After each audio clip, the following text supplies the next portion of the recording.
Bonjour à toutes et à tous, je suis Pauline, bienvenue sur ma chaîne et je suis heureuse de vous présenter cette guidance du mois de janvier pour les balances, ascendant balance, signe lunaire en balance.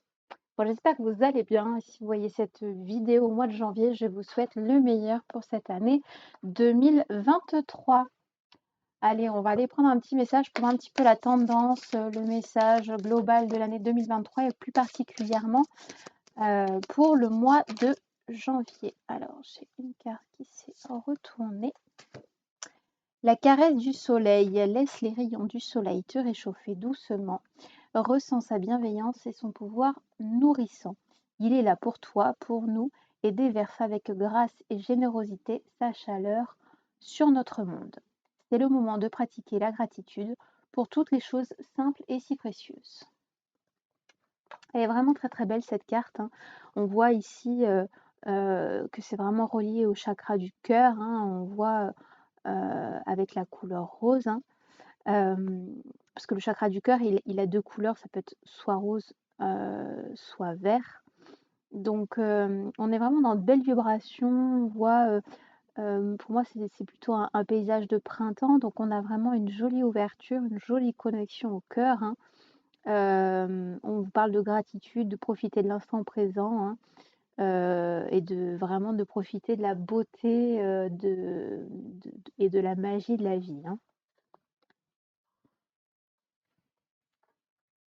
Alors, on va aller voir avec le tarot les énergies un peu plus précises pour vous les balances.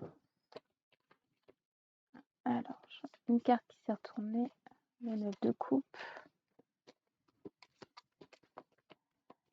Alors, je vous rappelle toujours que c'est une guidance générale, qu'elle peut ne pas parler à tout le monde. Donc, je vous invite, si vous le souhaitez, à faire la demande sur mon site web. Vous avez tout dans la description de la vidéo. Je peux vous proposer des guidances personnalisées, des soins énergétiques et différents accompagnements en hypnose, hein. Donc, n'hésitez pas à aller voir mon site web. Vous tapez Pauline Mozon, vous allez me retrouver facilement. Et puis pour ceux et celles qui le souhaitent, vous pouvez également me retrouver sur Facebook et Insta en tapant Pauline Mozon Hypnose. Alors, qu'est-ce que nous avons? Le 3 de bâton et la maison Dieu. Ouais. Alors, le 3 de bâton, c'est plutôt une carte qui va nous parler de volonté, hein, de détermination. Et la maison Dieu, c'est les risques. Ici, on a le mât. Okay. Bon, j'ai compris. On va essayer de demander une guidance un petit peu improvisée.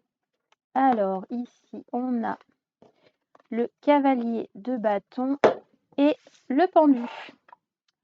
Alors, le pendu, ça vient parler plutôt de lâcher prise, du fait d'accepter une forme, entre guillemets, d'impuissance, d'être un petit peu plus dans la patience, de ne pas forcément avoir le contrôle sur les choses.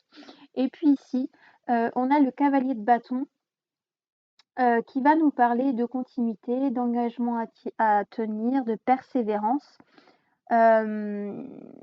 Donc là, ce que je ressens, c'est plutôt une forme de persévérance, mais sur ce sur quoi vous avez, on va dire, le contrôle ou un pouvoir, entre guillemets, hein. La carte du pendu, elle peut aussi vous représenter une ouverture spirituelle. Donc voilà, c'est pour ça qu'on vous invite vraiment à la patience et à la persévérance. C'est vrai que parfois, on se fixe des deadlines, des objectifs et ça vient jamais assez vite. Et on a tendance à se décourager. Donc là, vraiment, on vous dit de faire preuve de patience et de persévérance et ça devrait arriver. Allez, alors, on va demander 10 cartes.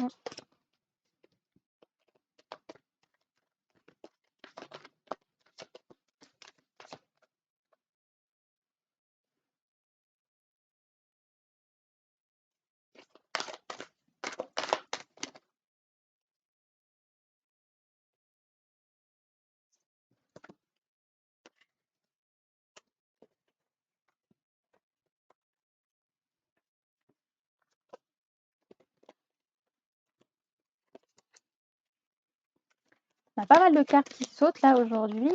Il y a beaucoup d'énergie dans ce tirage. Donc,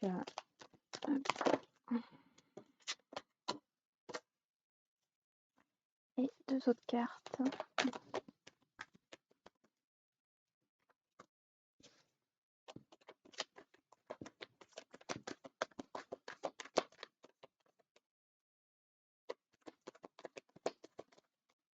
Ah, une autre. Super. Ok. Alors, en dos de deck, nous avons le 9 de denier. Alors, le 9 de denier, c'est une carte qui va nous parler de formation, d'amélioration du niveau de vie, de création. Donc là, on vous invite à améliorer votre niveau de vie, à vous ouvrir, à être créatif, justement pour vous aider à évoluer. Hein. Alors, hop, hop, j'avais pas vu. On a une carte bonus. Ok, elle s'était cachée, la coquine. Alors, nous avons le 5 d'épée, le 7 d'épée, le 2 de denier, l'étoile, le 10 de coupe et le 6 d'épée, l'empereur, la mort, la roue de fortune, le 3 de denier et les amoureux. Ok. Alors, on a quand même beaucoup d'épées. Hein. L'épée, ça vient vraiment parler du mental, l'aspect organisationnel. Hein. Alors, ici, on a le 5 d'épée. Le 5 d'épée, il vient vous parler d'élévation sociale, de récolte, de promotion, de mobilité. Je pense que c'est pour ça qu'en dos de deck, on avait une carte qui vous invitait à être dans la créativité, à être dans l'ouverture. Vous allez avoir des opportunités qui vont s'offrir à vous. Ici, on a le 7 d'épée. Le 7 d'épée, c'est une carte qui vient vous dire que vous avez atteint vos objectifs, qu'il y a une forme de satisfaction, que vous avez des responsabilités. Ici, on a le 2 de denier. Donc le 2 de denier, c'est une carte qui va nous parler d'une période un petit peu plus calme, d'une période de découragement.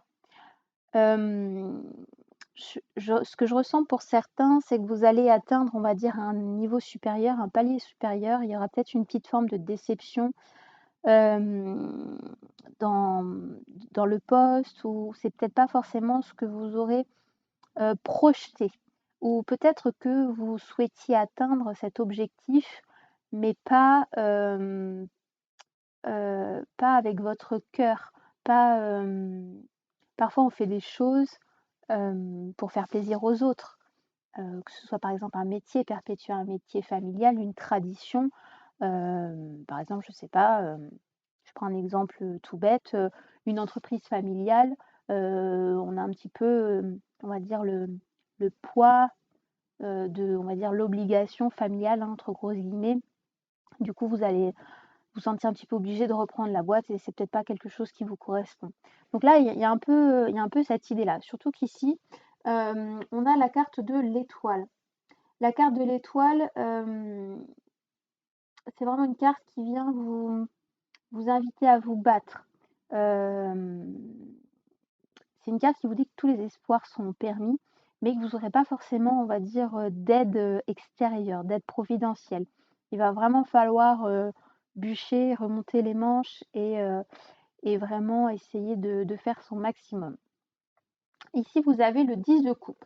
Alors, le 10 de coupe, il vient vous parler de détérioration des liens, de désir qui s'éteint un petit peu.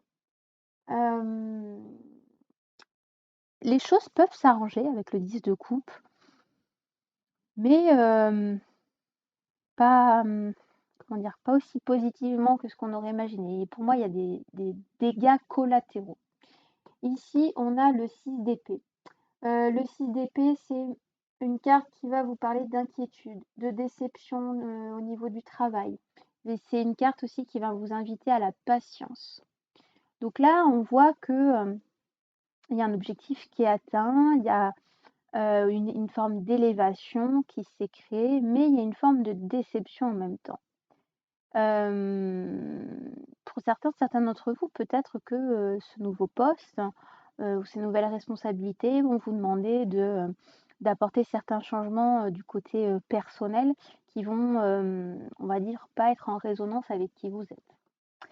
Ici, on a l'empereur. L'empereur, c'est une carte qui vous invite à la méfiance. Il y a l'empereur à l'envers, c'est une carte qui va représenter un homme qui est un petit peu affaibli. Ça peut parler de précarité pour certains.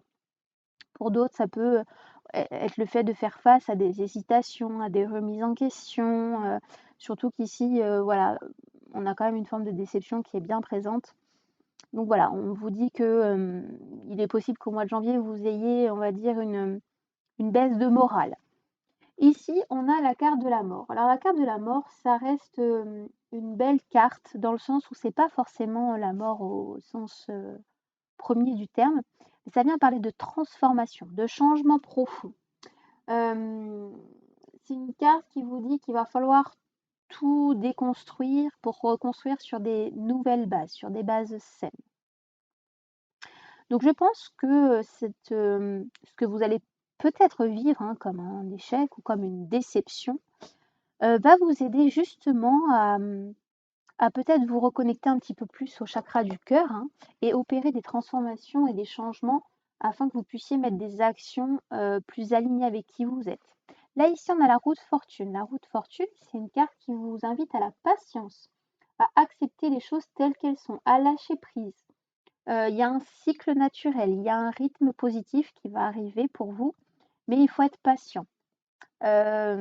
J'entends certains d'entre vous qui ronchonnent, en se disant: «Putain, c'est encore à moi que ça arrive», voilà. Mais, il y a forcément un apprentissage derrière, hein. Donc, ne vous découragez pas en vous disant que vous retombez encore dans les mêmes schémas. Si vous retombez dans les mêmes schémas, c'est qu'il y a quelque chose, à nettoyer, à libérer, hein. Ici, on a le 3 de denier. Le 3 de denier, c'est une carte qui vous parle une petite rentrée d'argent ponctuelle. Ça peut aussi vous parler de vitalité. Certains d'entre vous vont, peut-être reprendre du poil de la bête, hein. Et puis ici, on a la carte des amoureux. La carte des amoureux, elle va vous parler, du fait de refuser de faire un choix ou d'être contraint à une obligation ou de ne pas prendre de décision importante, hein. Je pense que ça peut être une mise en garde par rapport au fait que, cette rentrée d'argent, ponctuelle, ça peut être un peu comme une «carotte» entre guillemets. Hem, voilà, ne ça pourrait être une carotte dans le sens où, voilà, vous accédez à de nouvelles responsabilités, vous avez, un nouveau poste, donc vous avez une augmentation. Mais est-ce que l'augmentation va pallier à votre déception? Est-ce que ce sera suffisant? Quels sont vos objectifs? Donc là, je pense que réellement, là, votre travail du mois de janvier, là, pour vous, les balances, ça va être vraiment de lister quels sont vos désirs, quelles sont vos priorités, quels sont vos objectifs pour 2023. Qu'est-ce que vous voulez maintenant, tout de suite, matérialiser dans votre vie? Ça va vous aider, en l'écrivant, à vraiment pouvoir, avoir une sorte de plan d'action et vous y référer quand vous avez un petit peu l'esprit brouillé, quand vous avez une forme de déception. Ça va vraiment vous aider à garder cette ligne de conduite, à persévérer, hein. Bon, ben, il y a un petit peu de travail, hein. Il y a un petit peu de travail, mais voilà, vous avez les énergies avec vous. Maintenant, bien sûr, ça va dépendre des choix que vous allez faire, hein. Alors, on va aller voir, un petit conseil pour justement pour vos défis, une petite aide, une énergie, quelque chose pour vous aider justement à traverser cette période de doute, cette période qui est pas forcément confortable.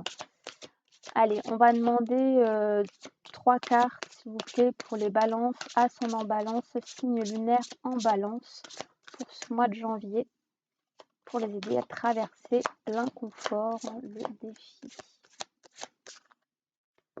Ok.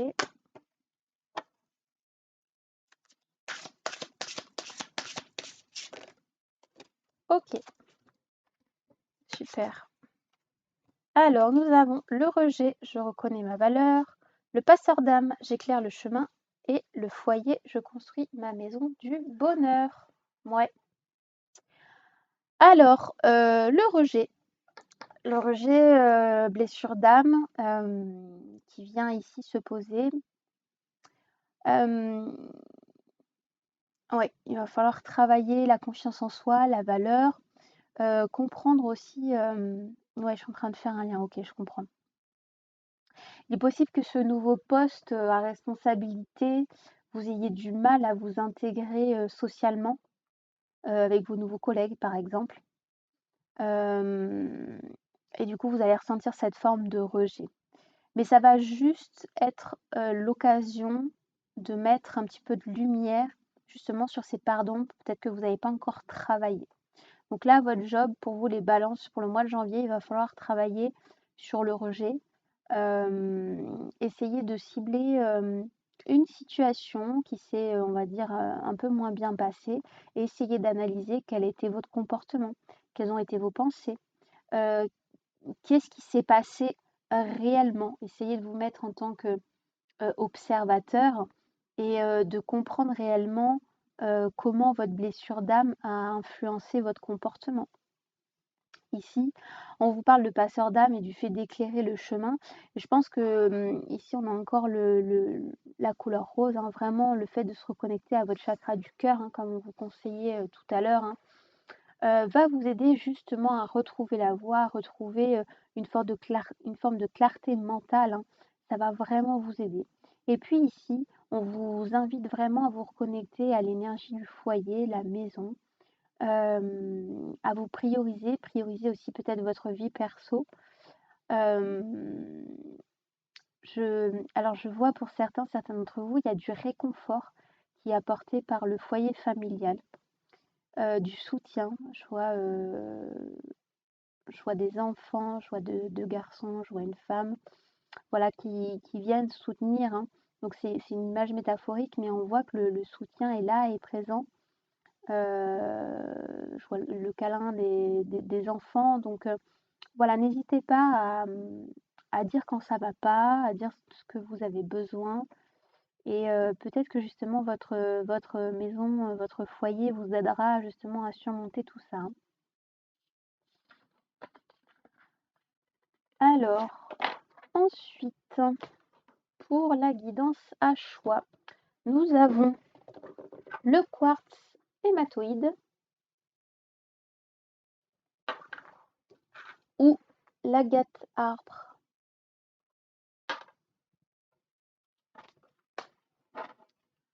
Alors, on va demander une carte, s'il vous plaît, pour le quartz hématoïde.